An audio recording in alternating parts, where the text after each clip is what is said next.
I miss being mentally challenged. Ever since I dropped out of the education system in general, there's always been this longing that I've had, no matter the documentaries I've made, the videos I've worked on, the people I've met, the conversations I've had. I love all of it. I love speaking to people. I love creating. But I don't know if anyone else has had this, but I genuinely miss sitting down for hours just solving maths problems. And I guess that might be my driving force why I either go self-study a bunch of pure math or I even go back to university to study maths. Because there was something so beautiful about coming out of that 3-hour math session. I was just grinding problems, actually making my mind work, because it now feels like my life has gotten easy. Like, the business is hard, the stress is hard, because obviously I'm more stressed out, I've got more expenses, and everything could fail at any point. But I just don't feel mentally stimulated. It's that feeling that I used to even get with programming that I don't even get anymore. I'm sitting down to code because now Claude Code's doing all of it for me, right? Or it's when I'm editing. To be honest, my editing is not that hard. I have a team for the more advanced stuff. Cool, I could go and learn After Effects. I could go and learn Nuke. I could go learn more Fusion animations. But those are all going to be replaced by AI in the coming months. And maybe something super stylistic might be the case. I get super niche. But even then, I wouldn't find that art mentally stimulating. It'd be difficult, but it wouldn't be mentally stimulating. And so the question lies, how do we keep our mind so alive when everything is out there to replace our mind? AI literally is a brain replacement for a lot of people. And so what I guess I worry about, and one of the reasons I'm making the documentary I'm making, is because I don't want to end up, and I don't want people to end up in 10 years with no skills. But I also don't know where I sit on that spectrum. Because the worst thing would be for someone like me who, alhamdulillah, was very ahead in life a few years ago. I was just 14, 15. I'd already started business, already started working, I'd already started filming. To someone who's 19. And I still feel ahead in some ways, but I also very much feel behind.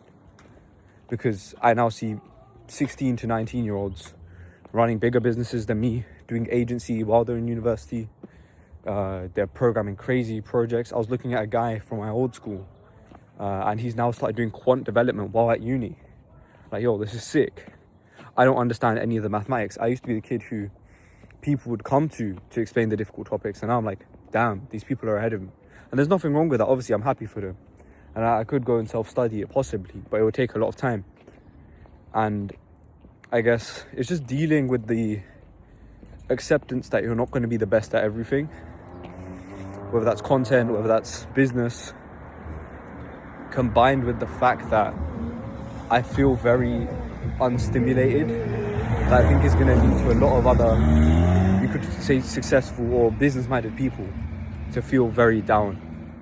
And I also think that there's going to be people in the next few years who genuinely have no skills. They're not even a jack of all trades. They're a jack of no trades. They just AI everything. They prompt everything and they hope it will work. Their entire business model is just them asking Claude what to write. Or their entire business model is just them asking Gemini to generate an image with Nano Banana or whatever. It's probably going to be at Nano Banana 50 by the time this is true. And it scares me because if at some point all we are is prompters, then there is genuinely no purpose to our life. And so where do we even find purpose? And I was thinking, okay, what if I go back into public speaking? I used to do a lot of speeches, right? Those used to stimulate me mentally because I've always had the rule that I'll wing speeches. This, I'm winging. I have no notes. I genuinely thought about this walking home. If you do public speaking with AI, you'll be behind. If you don't do anything with AI, you'll be behind. Because that's just business, right? You have to advance. When everyone bought shovels, people weren't picking up with their hands. When they made like the trucks and the diggers, everyone bought those. Those who were still shoveling were left behind. So you have to accept the fact you're going to use AI. But it's now a case of where do we then find our mental stimulation? Because otherwise, we're cooked. Now I've got another hypothesis, which is that I think rates of Alzheimer's and dementia, even though I have no scientific backing for what I'm about to say, I think the rates of Alzheimer's and dementia in 50 years are actually going to increase, not decrease.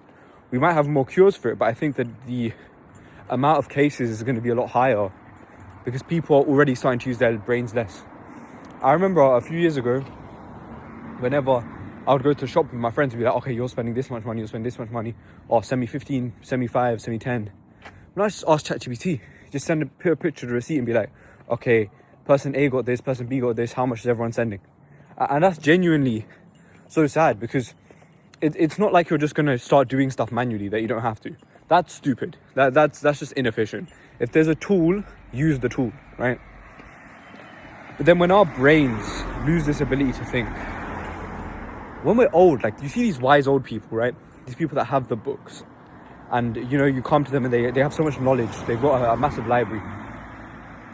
I think we will lose that generation of adults.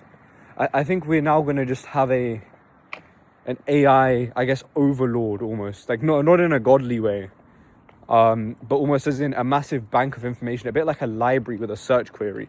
Because genuinely, for me, right, peak life is going to be that I've spent my entire life thinking, working, hustling. I've built a bunch of material success. I'm someone who thinks material success is very important.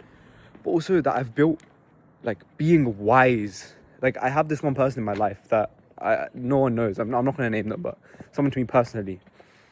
And they're just super wise. And I went to their house.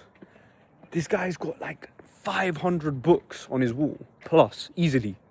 He's read each one. I ask him about this. He's like, okay, here's my exact musings on this book. Here's my exact thoughts on this book. He's spent a lot of his academic time, I think the guy's got a PhD in maths or computer science, just thinking about the greats. So that's not just philosophy, mathematics, history, all of these things. And it just made him into this sponge. And I think that AI is going to become that new sponge. And so I guess, would we feel useless if we did start to become this new sponge, or this new person who just has a bunch of information? Because if information is useless and we have agents that do stuff for us, what's the point? Like, is it just that we ask it to do something and it comes to it? But at what point does AI just start asking itself, what's the most optimal business model? Do it. And so is it creativity that's important? But then you can't really build creativity. Creativity comes from experience and absorption, right? You watch a movie, therefore you learn cinematography. You experiment with something new, it might work. And eventually I feel like it's just going to end up being a case of who's gaming the system the best, you know? Life's unfair. Who's learning the new algorithm hack? So like when all these clipping guys started blowing up, 60-second clips with the Subway Surfers at the bottom, who's learning the next hack? And I feel like that's what a lot of life will become for people. Just a game of, who can game the system? Who can game the system? Who can game the system? And I think there's even going to be AIs that can be like AI hypothesizers. Just, okay, I had this and this idea. Give me 100 more. You just pick the best one, right?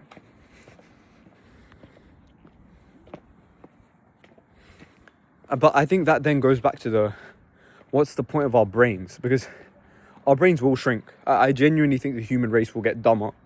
And then there's going to be a small amount that get super smart because they understand the back. They understand the backbones. They are the orchestrators. But then how do we get there? So if you are like me right now and you have like small coding, small AI knowledge, but nothing compared to someone with a degree in computer science or someone who's been programming their whole life, how do you end up on the right side? If AI is programming everything, how do you hold back from the temptation to just vibe code everything? So I find that very difficult. I find the fact that we want to learn without AI because we don't let the AI do the thinking for us, but then also we want to use AI to our advantage. It's a very hard balance, in my opinion. I think it's something people are going to struggle with for years to come. I don't ever think that in the foreseeable future we're going to have a system for people. I don't think people are going to understand the importance of a system. And I genuinely think that most people in the next 10 years are just going to become NPCs. Like, you just see some people and they're just like, why do you even exist? And, maybe they have some hidden double life and they're, secretly they're an AI specialist. I might be wrong.